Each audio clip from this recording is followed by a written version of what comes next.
depressão. Vocês adoram reclamar que esse programa aqui é deprimente.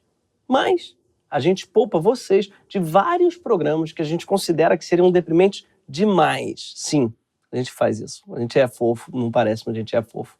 E volta e meia a gente rejeita uma pauta porque diz: não vou conseguir fazer piada com isso. Na verdade, não é fofo, a gente está pensando na nossa própria sanidade mental. E o que é que poderia ser mais deprimente do que, por exemplo, um presidente tentando dar um golpe, ou do que um presidente fingindo que está tentando dar um golpe, para ninguém falar que ele empregava um funcionário fantasma? O que pode ser mais triste do que o desfile dos nossos tanques, que era para ser uma demonstração de força, acabou virando uma demonstração de que o Brasil definitivamente não pode provocar ninguém, não pode entrar em guerra com ninguém, que até o Suriname ficou vendo: olha, tem um case aí.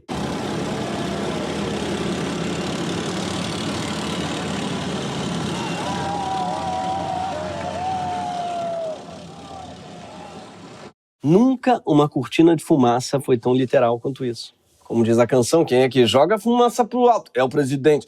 Quando eu vi a primeira vez, eu achei que talvez tivessem escolhido o novo Papa. O cara queria assustar a população, o máximo que ele conseguiu foi assustar um Aedes aegypti, ali, que pensou que era um fumacê. Quanto demonstração de força, foi uma frota que decepcionou um pouco dos nossos tanques. Talvez fosse melhor, inclusive, chamar o Frota. Também, enfim, não tá lá muito inteiro, mas né, faz umas flexão ali, de repente dava fazer alguma impressão melhor do que esses tanques. Mas ficou claro para todo mundo que o orçamento do Exército não chega perto de outros orçamentos mais valorizados, como o das filhas dos membros do Exército. Quem dera os tanques ganhassem feito uma filha de marechal, por exemplo. Mas o desfile realmente serviu para deixar um recado bem claro para todo mundo. Para invadir o Brasil, basta um soldado e um cabo. Mas sim, existe um assunto mais deprimente que a demonstração de força do nosso Exército. E esse assunto é a crise climática, que, aliás, os tanques do Exército certamente não ajudam a resolver. Eu não sei vocês, mas para mim não existe nada no mundo que me deprima mais do que o fato da Terra estar cada vez menos habitável. Eu tenho um apego estranho à vida nesse planeta. E por isso não consigo falar desse assunto. Toda semana alguém propõe, na reunião de roteiro: Greg, a gente precisa falar da crise climática. Eu, não, sai! Parece testemunha de Jeová, esse povo do clima.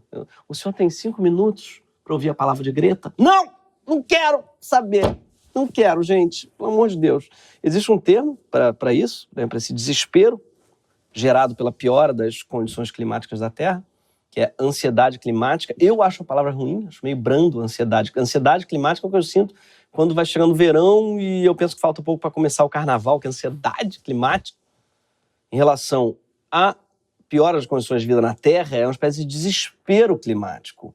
E faz sentido, porque não existe um outro planeta. Quer dizer, existe, tem outros planetas, mas eu não tenho a menor vontade de morar lá. Marte, para mim, é tipo Maringá. Existe a cidade de Maringá. É frio, árido, não tem sinal de vida inteligente.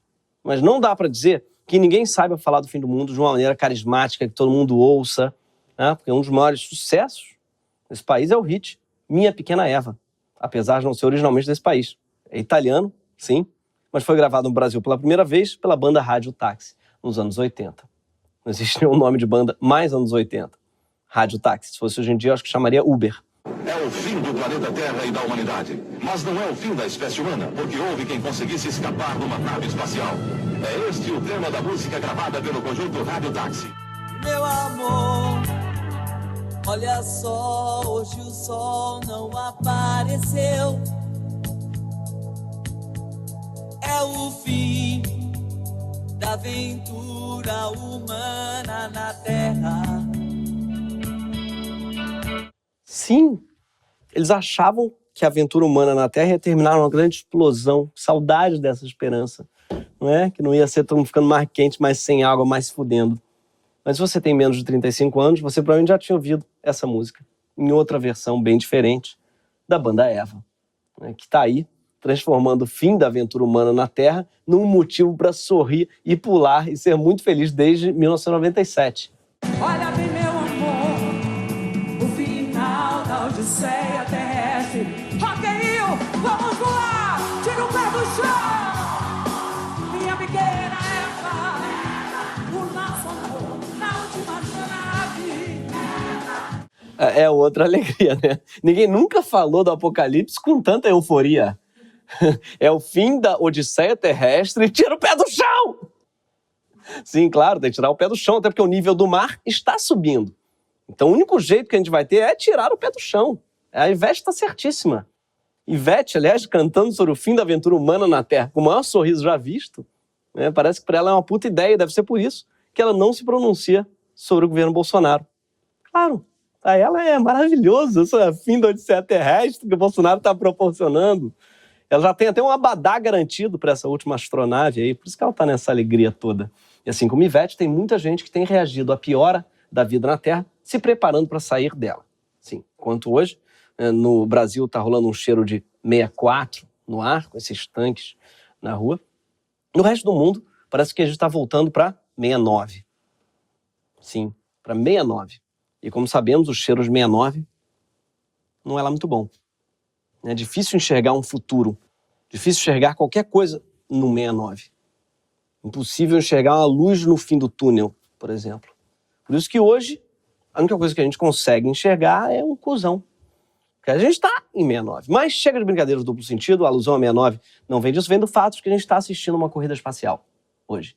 E se no tempo da Guerra Fria a disputa ficava entre a União Soviética e os Estados Unidos, dessa vez a briga não é entre nações, mas entre bilionários que têm tanto dinheiro quanto nações. Richard Branson, da Virgin, Elon Musk, da Tesla, Jeff Bezos, da Amazon, eles estão cada vez mais focados em aventuras espaciais. No mês passado, o Bezos finalmente conseguiu dar um rolê dentro de um foguete. Sim, o Bezos está realizando o sonho de Ivete. E eu disse que eu ia evitar piadas duplo sentido aqui, mas é impossível, porque o Bezos, ele não deixou. Numa nave sem piloto, o homem mais rico do mundo escreveu um novo capítulo da era do turismo espacial. Jeff Bezos viajou acompanhado da pessoa mais jovem e da mais velha a ver a Terra lá de fora. A cápsula New Shepard decolou da base no Texas na mesma data em que, há 52 anos, o homem chegava à Lua. Foi o primeiro voo civil tripulado e sem piloto da história. Primeiro, um absurdo, voar sem piloto. Claramente, quem está dirigindo a nave é o trocador. Isso é errado. Não consegue dirigir e dar o troco pro Bezos ao mesmo tempo. Mas vocês viram o formato da nave. E deve ser fácil ser o psicanalista do Jeff Bezos.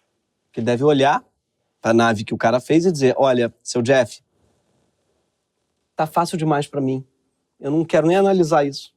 Não foi para isso que eu me formei, entendeu? Na sociedade de psicanálise, o caramba. Eu vou atrás de novos desafios. Pessoas mais crípticas, mais difíceis de dizer que a pessoa tem fixação fálica. Eu não quero nem falar isso. Que isso é uma compensação pelo tamanho do pênis. Eu não vou falar isso. Não é para isso que eu ganho. E eu entendo o psicanalista dele, porque eu mesmo, como humorista, eu me recuso a dizer que a nave dele parece um pinto gigante. Até porque, na verdade, é um pinto gigante. Não é nem que parece, é um pinto gigante. Feita, inclusive, por um sujeito que já tem uma cabeça de pinto. Claramente é uma glande a cabeça dele. Se levar em conta que aquela cabeça de glande tem uma glande e que ambas entraram dentro de uma enorme glande, né? Aquilo que a gente viu voar é um pinto, dentro do qual tem outro pinto, dentro do qual tem outro pinto. Não é uma nave, é uma matriótica de caralhos. Os americanos chamam de P-Rocket, era o nome da nave.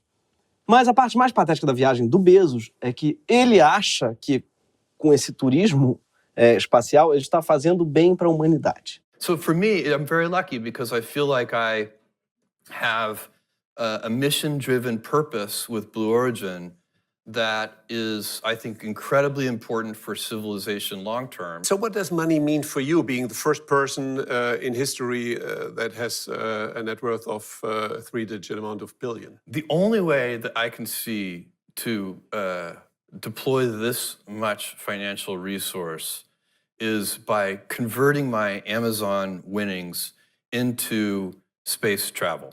So that's basically, Blue Origin is expensive enough to be able to use that fortune. Sim, ele só resolveu explorar o espaço porque estava sobrando dinheiro depois de explorar todos os funcionários da Amazon. Ele deve achar que é bom que não precisa de CLT. Então, né, vamos até lá que tem um nicho lá, tem um pessoal que não precisa de ar-condicionado dentro do galpão, não precisa fazer xixi de repente. Enfim, nem precisava disso. Porque americano também não precisa de CLT, não. Brasileiro também não tá lá muito bem. Tá querendo para Vênus? Não conhece ainda o Rio de Janeiro. Também é quente. Também não tem água potável. também não é propício à vida humana, mas também tem fotos lindas. Rio é o Vênus do mundo. O curioso é que Bezos está procurando no espaço sideral um plano de fuga do planeta que ele mesmo e sua empresa ajudaram a detonar com estímulo ao consumo desenfreado, serviços de entrega motorizados e containers que atravessam oceanos em viagens ultrapoluentes. Apesar, claro, da Amazon não ser a única culpada por estragar o mundo, não é exagero dizer que hoje ela está entre os maiores vilões do clima. A Amazon sozinha, tá, ela joga na atmosfera mais do que 60 milhões de toneladas de carbono por ano. Isso é mais do que a maior parte dos países da Terra. Estima-se que a Amazon use nas suas embalagens mais de 200 milhões de quilos de plástico bolha, que seriam suficientes para enrolar o planeta Terra mais de 500 vezes. Só para deixar claro, a Amazon contesta esse dado. Ela diz que produz só um quarto disso. Ela diz que não daria para enrolar 500 vezes, não. Ela diz que daria para enrolar o planeta só umas 100 e poucas vezes de plástico bolha. Que tudo bem, seria até bom para a gente dar uma relaxada na nossa ansiedade climática, né? Um planeta enroladinho de plástico bolha, pode até estar acabando, mas se acabar a gente apertando plástico bolha, tudo bem. Só que não existe nada tão frágil que precise de 100 camadas de plástico bolha, nem a Terra. Com exceção, talvez, da masculinidade do Jeff Bezos, para fazer uma P-Rocket daquela. Mas o pior problema é que as empresas, né, elas produzem desigualdade, concentram riquezas loucamente para sempre, a ponto de bilionários inventarem voos espaciais para terem onde gastar suas fortunas em meio à maior crise econômica e ambiental da história. Só a Amazon tem mais valor de mercado do que o Brasil tem de PIB. E o mais irônico é que o Bezos batizou essa empresa, a Amazon, em homenagem ao rio São Francisco. Perdão. Amazonas. O nosso grande rio, Amazonas. Que aparentemente ele nunca nem sequer visitou. O cara foi para o espaço antes de conhecer o rio que batizou a sua empresa. Mas não é só para compensar um possível pau pequeno que o Bezos construiu esse foguete.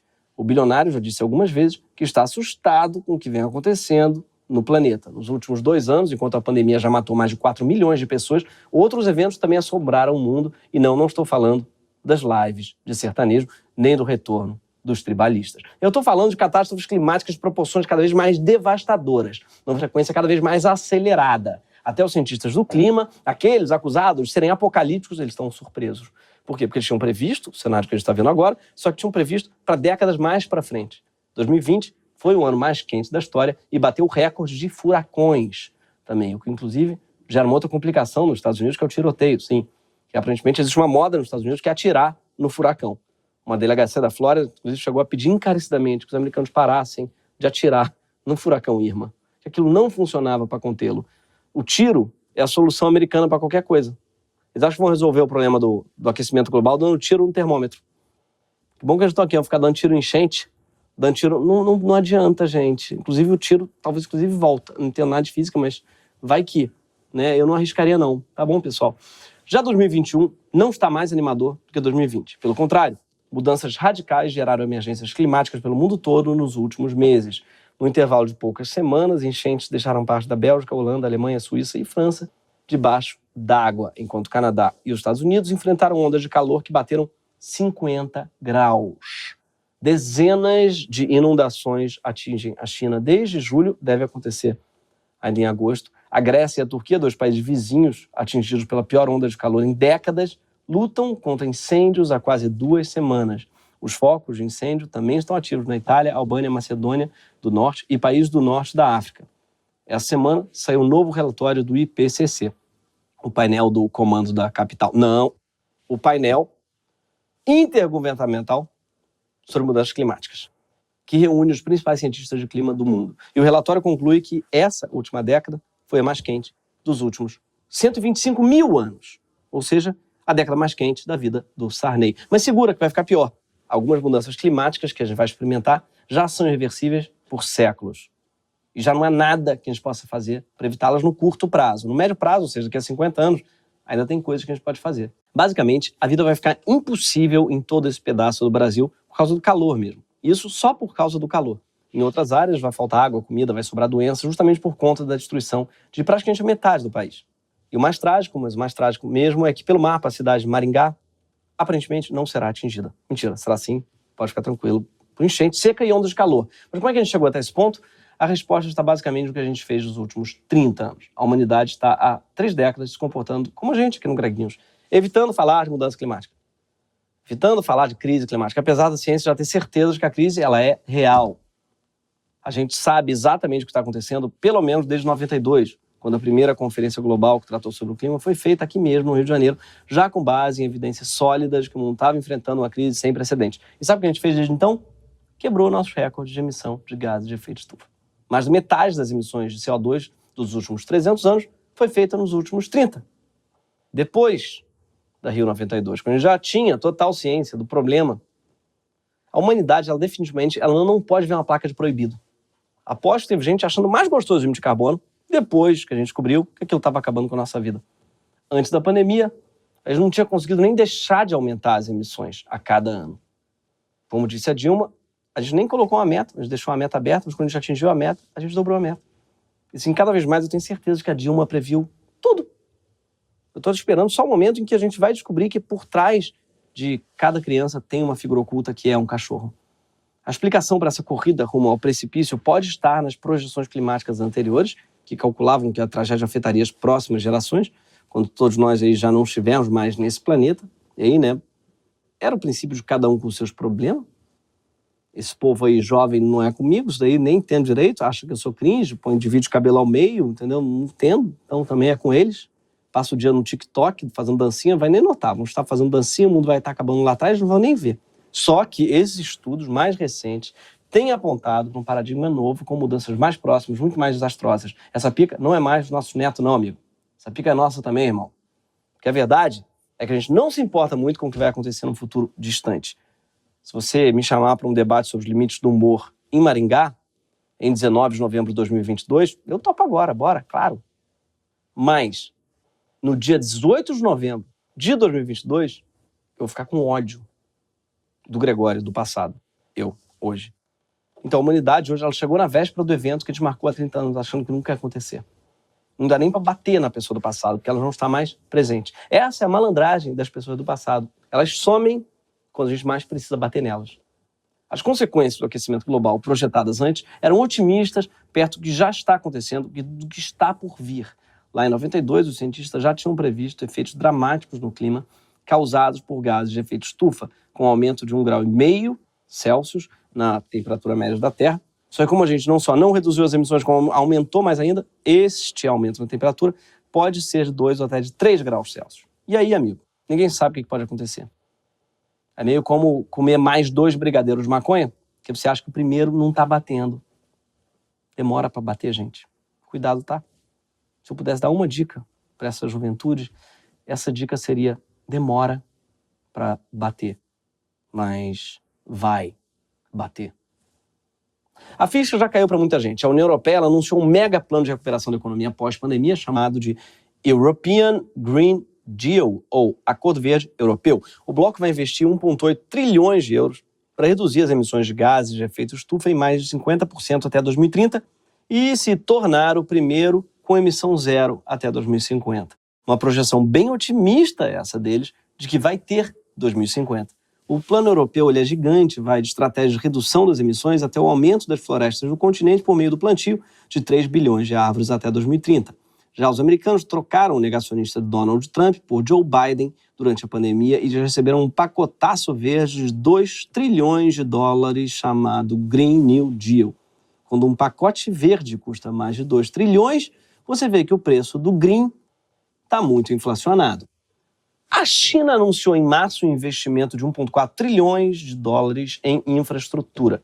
Vai aumentar a oferta de carros elétricos e de trens de alta velocidade e deslocar recursos da indústria chinesa altamente poluente para o setor de serviços, que polui menos. Enquanto isso, Bolsonaro está deslocando recursos para o setor do golpe, que é bem poluente, né, como a gente viu. O que é que todos esses mega planos de economia verde sustentável têm em comum? Todos eles foram pensados para beneficiar prioritariamente os seus próprios países. Sim, trilhões de dólares investidos cada um no seu território, nas pessoas que vivem dentro de suas fronteiras. São planos que respondem a uma mudança profunda da opinião pública desses países, que passou a se preocupar muito mais com a crise climática depois de presenciar as cenas sinistras que mencionamos agora há pouco. Só que isso ofusca uma verdade sobre a mudança no clima. A imensa maioria de suas vítimas, na verdade, não está em Nova York. nem na União Europeia, nem mesmo na China, e sim nos países mais pobres do mundo, que sofrem com catástrofes menos fotogênicas, secas, fomes por quebra nas lavouras, epidemias causadas por mosquitos, enchentes nas periferias, problemas bem menos visíveis que um mega incêndio na Califórnia ou na Grécia, mas muitas vezes bem mais letais também. As iniciativas que os países mais ricos vêm anunciando são ótimas para reduzir as emissões desses países, o que de fato é necessário para evitar os cenários mais catastróficos projetados pelos cientistas. Mas tem uma coisa que essas iniciativas não fazem, elas não ajudam os países pobres a lidar com as mudanças climáticas que já estão acontecendo agora ou que são irreversíveis. Não tem um centavo para ajudar os países menos ricos do mundo a lidar com secas, enchentes, furacões e elevação do nível do mar, sendo que todos os 10 países mais prejudicados por emergências climáticas nos últimos 10 anos são do chamado Sul Global, composto por países pobres ou em desenvolvimento, como Bangladesh, Moçambique, Haiti, Filipinas. Só que esses países são justamente aqueles que menos contribuíram para que a crise se instalasse. É tipo o pessoal que não bebe no bar e se fode quando a pessoa que pediu vinho resolve dividir a conta igual. Vamos dividir igual, que é mais fácil, todo mundo paga a mesma cotinha. Já é a pessoa que não bebe, né? Fala, vamos. Só que a conta desse bar não é nem dividida igual. Por quê? Porque ela, inclusive, fica bem mais cara justamente para quem consumiu menos. Dados acumulados colocam os Estados Unidos como os campeões históricos de emissão desses gases, seguidos pela União Europeia, China, Rússia e Japão. Todos os países industrializados, claro, que queimaram muito carvão, muito petróleo para se desenvolverem e só são tão ricos hoje por causa disso. Os dados históricos são bem mais importantes que os dados atuais, porque quando o carbono é liberado, ele não desaparece rapidamente, ele se acumula. Então, as mudanças climáticas que a gente vê hoje são resultado dessa acumulação histórica de gases de efeito estufa. Essa injustiça, que já é uma realidade hoje, ela não vai desaparecer. Países menos responsáveis pelas emissões de gases que nos arrastaram para o buraco são os países que mais vão sofrer consequências das mudanças climáticas nos próximos anos também. E isso se dá por muitas razões. Primeiro, porque muitos desses países estão em zonas ambientalmente sensíveis, como os trópicos, que são mais propensos a ondas de calor. Segundo, porque esses países têm menos recursos para se preparar para essas mudanças e proteger sua população. E muitas vezes eles têm menos recursos justamente porque não passaram 300 anos destruindo o planeta para acumular recursos. Ou seja, os países em desenvolvimento tomaram no cu para que Jeff Bezos pudesse voar. Uma pessoa em Bangladesh lança na atmosfera 30 vezes menos carbono que uma pessoa nos Estados Unidos. Só que enquanto o Bangladesh está alagando, e deve ter mais de 13 milhões de refugiados do clima precisando se deslocar para sobreviver até 2050, os Estados Unidos só constroem muros e endurecem a sua política de imigração. Como diz o Galvão Bueno, vai se criando um clima terrível. E como diz Ivete, meu planeta, adeus. Que eu sempre achei que ela queria dizer que o planeta dela era Deus. Meu planeta é Deus. Eu achava que era uma parte meio gospel da música. Agora, não é surpreendente que os países ricos, que são os mais responsáveis pelas mudanças climáticas, não estejam se mexendo para auxiliar os países pobres, que vão sofrer as suas piores consequências. Afinal, a riqueza deles está intimamente ligada à colonização, ao genocídio das populações indígenas, à exploração do trabalho escravo, todos esses processos de exploração que foram criados justamente para enriquecer os países do chamado centro, em detrimento da periferia do planeta, com exceção de pequenas elites dentro dessa periferia. Essa é uma história que criou as bases de um sistema extrativista e predatório e que permitiu a acumulação de recursos sem os quais uma revolução industrial seria impossível, assim como toda a poluição que veio com ela. E foi assim que a humanidade foi acumulando uma riqueza cada vez maior, em cada vez menos mãos, até chegar a aberrações como os R$1 trilhão do Bezos, o sujeito mais rico de toda a aventura humana na Terra. Que, coincidentemente, Bezos acha que a história dos últimos séculos não é uma história de genocídio, escravidão, exploração, destruição, e sim uma história de progresso contínuo. Um tipo de progresso que, para ele, só pode continuar existindo se a humanidade ela for para o espaço. My life is better than my grandparents' life was. Their life was better than their grandparents' life was.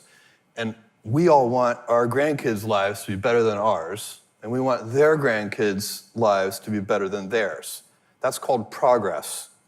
And we have been enjoying it for centuries. If we're going to continue to make progress and make sure that our descendants have better lives than us, we need to go to space. It's not optional. O que ele está dizendo é que a única maneira de continuar o progresso que aconteceu nos últimos séculos é indo para o espaço. E que isso não é opcional para ele. E eu não sei, se eu acho mais bizarro ele achar que os últimos séculos foram feitos só de progresso, quando o país dele mesmo foi colonizado com assassinatos, 90% dos indígenas que viviam lá, né, para quem, enfim, os avós não estavam piores do que ele, os tataravós estavam piores ainda. Ele não conhece a história dessa maneira. Mas eu não sei se é pior ainda o fato dele achar que ir para o espaço não é opcional, quando a enorme maioria da humanidade não tem opção nem de ir para o país vizinho. E as pessoas que trabalham na empresa dele não parecem ter opção nem de ir ao banheiro. E é por causa desse estado catastrófico das coisas e das injustiças que derivam dele que a expressão aquecimento global, ela virou cringe. Não se fala mais em combater o aquecimento global, até porque ele já é um fato inevitável. No lugar dessa expressão, emergiu com força um novo jeito de olhar para as mudanças que elas já impactam o planeta, que é justiça climática, que é a ideia de focar as políticas globais na redução dessas injustiças. Só que o termo, para mim, não é lá muito bom, porque se as pessoas já não acreditam muito em mudança climática, elas acreditam menos ainda em justiça, sobretudo quando o réu são os Estados Unidos. Mas tem uma coisa que não está rolando hoje, é justiça. Os acordos europeus e americanos, além de olharem só para o próprio umbigo, ainda têm projetos de criação de um imposto extra para a importação de tudo que vem de países emissores de carbono. Legal. Só que esses países serão, muito provavelmente, os países pobres que não vão ter grana para fazer sua própria transição energética, uma vez que eles não passaram séculos e séculos acumulando riquezas através da destruição do planeta. Potências como os Estados Unidos poluíram à vontade durante anos e enriqueceram as custas da saúde da Terra, prejudicando mais os países pobres que poluíram menos. E agora, com a doença climática instalada, esses países vão usar a sua riqueza para dar uma guinada verde dentro das suas fronteiras, claro. Deixando o resto do mundo colhendo tempestades com direito a taxação extra e ajuda zero. É como se as potências mundiais estivessem construindo a última aeronave com o lucro da explosão. E para a gente só sobraria mesmo o fim da odisseia terrestre. O problema, que de certa forma é também a solução, é que tentar construir uma arca de Noé nos países ricos não vai funcionar. Olhar só para si, além de ser ineficiente, é algo fadado ao fracasso, porque o planeta é um só, a atmosfera é uma só. Os ecossistemas estão todos interligados. E porque ninguém vai sofrer as consequências das mudanças devastadoras do clima em silêncio, sem causar mais destruição. Os países menos desenvolvidos, como o Brasil, eles têm boa parte dos ecossistemas que ainda ajudam a regular a temperatura e o regime de chuvas do planeta, além de serem um estoque vivo de bilhões de toneladas de carbono. Se a Amazônia ela queimar inteira, todo esse carbono vai ser liberado no ar. Não vai adiantar nada os alemães terem carros elétricos. 3 de cada 4 países com maior proporção de cobertura florestal do planeta são pobres. O Brasil e a Indonésia têm 2 das 3 maiores florestas tropicais do planeta e são os únicos países do mundo em que metade das emissões de carbono provém do desmatamento, e não da queima de carvão ou de combustíveis. Como a vegetação das suas florestas também absorve CO2, quanto menos floresta, mais aquecimento da atmosfera. Ou seja, se países como o Brasil e a Indonésia não tiverem dinheiro mesmo para investir em caminhos de desenvolvimento que não passem pela destruição de todos os ecossistemas, não é o Brasil nem a Indonésia que está fudido, é o mundo inteiro que está fudido. E não se trata só de proteger a Amazônia. Isso a gente já tem dinheiro para fazer. O que a gente não tem é um presidente que queira fazer. Mas para salvar o mundo mesmo, a gente tem que ter mais ofertas, bons empregos que não passem pela destruição da Amazônia. Inclusive empregos na indústria de reflorestamento em massa e sistemas locais de produção agrícola para que a nossa comida não tenha que ser transportada em caminhões ultrapoluentes até chegar no nosso prato, o que passa por ter propriedades menores, com base familiar, que usam menos agrotóxicos, fornecem comida para quem está perto, ao invés de só fornecer soja para quem está do outro lado do planeta.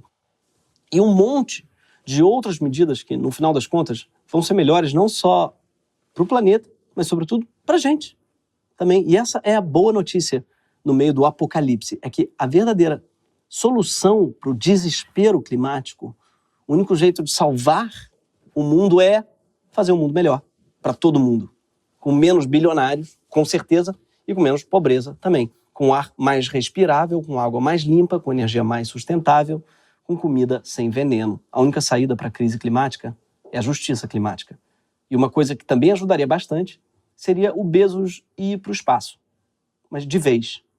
E levar, junto com ele, alguns outros destruidores da Terra. E também algumas outras pessoas que não tem nada a ver com isso, mas que eu pessoalmente não gosto muito, que eu acho que não faria muita falta.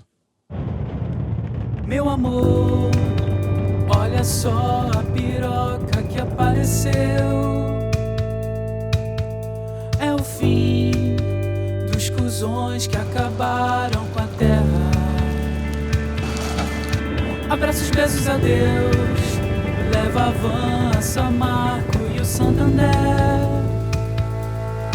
Jeff, faz um favor, dê um fim na sua vida terrestre.